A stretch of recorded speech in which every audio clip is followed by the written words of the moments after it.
প্রিয় দর্শক বন্ধুরা, আশা করি সকলে ভালো আছেন। আজকে আপনাদের সাথে আমি হাজির হয়েছি আজিজ রিয়াদ নাটক আপডেট অফিসিয়াল ইউটিউব চ্যানেলে সবাইকে জানাচ্ছি স্বাগতম। আজকে আপনাদের সাথে যে নতুন একক নাটক নিয়ে হাজির হলাম, সেই নতুন একক নাটকটির নাম হচ্ছে ১৬ আনা প্রেম। এই নাটকটির ভিতরে বরাবরের মতন অভিনয় করতে দেখা যাবে আরুশ খানকে ও তাস্তফা তিশাকে। বরাবরের মতন এই নাটকটির গল্প স্যামুয়েল হক চিত্রায়িত করেছেন সাইদ তানভীর আহমেদ ও মারুফের রহমান, আর পরিচালনা করেছেন মারুফের রহমান। ইতিমধ্যে কিন্তু এই নাটকটির অনেকদিন আগে থেকে দুটি পোস্টার কিন্তু আমাদের মাঝে রিহার্সাল করা হয়েছে, তাও দেখতে পাচ্ছেনই।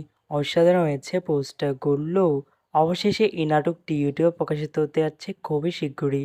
এই নাটকে কিন্তু একটি ট্রেলার প্রকাশ করা হয়েছে আমাদের মাঝে, তাও দেখতে পাচ্ছেনই। নাটকটি ইউটিউব পর্দায় দেখতে চোখ রাখতে হবে ৪ মে রবিবার সন্ধ্যা ৭টায় শুধুমাত্র জি সিরিজ বাংলা নাটক এর অফিসিয়াল ইউটিউব চ্যানেলে। ১৬ আনা প্রেম শিরোনামে নাটকটি দেখার জন্য কারা কারা অপেক্ষা আছেন সেটি কিন্তু অবশ্যই কমেন্ট করে জানাতে পারেন। আর এরকম নতুন নতুন একক নাটক, ওয়েব ফিল্ম, ওয়েব সিরিজ অথবা ধারাবাহিক নাটকের আপডেট ভিডিও পেতে এখনই চ্যানেলটিকে সাবস্ক্রাইব করে রাখতে পারেন। পাশে থাকা বেল আইকনটিকে অন করে রাখুন, তাহলে নতুন নতুন একক নাটকের আপডেট ভিডিও পাবেন সবার আগে সর্বপ্রথম। ধন্যবাদ সবাইকে।